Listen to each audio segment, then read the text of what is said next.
I've got a quick true story that I thought was worth sharing. Hopefully you agree.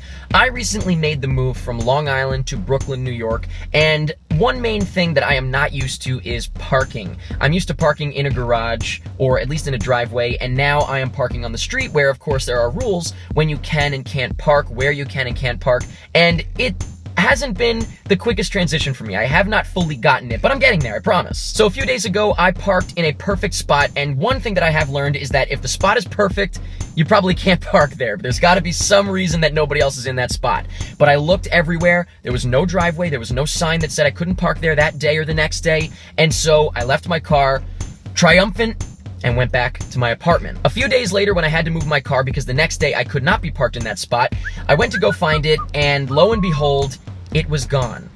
No. I had no idea where it was, but of course I immediately thought, I must have been towed. Now, I've never been towed before, so the first thing I did was go back to my apartment, dismayed, and call the police department to find out where my car was towed and find out how to get it back, which of course I knew I was gonna need all kinds of paperwork. That was back on Long Island at my parents' house. The only way to go back and get it would be to drive back or take a train.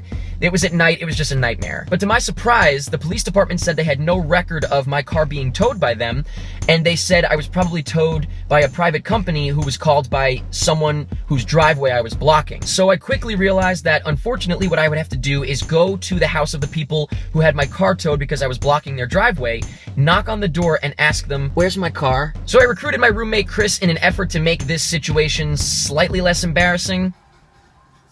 Yeah, I'll come. And then we walked. Now there is one important detail that I've left out so the story doesn't become too predictable. Every time I park, drop a pin on the map on my phone so that I know exactly where my car is. What happened was, my phone actually got destroyed. Oh, no! And so I had to go get a new one, and I left it backing up in my bedroom while I went to go and find my car to move it. And so I couldn't confirm that I was looking in the right spot. But when I went out with Chris, I brought my phone with me, and I took out my phone to show him, look, yeah, here's where my car was, and now it's gone.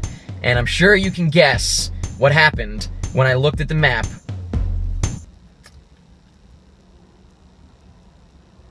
Yeah. So I bolted down the street and was pressing the clicker as many times as I could until I heard that glorious horn.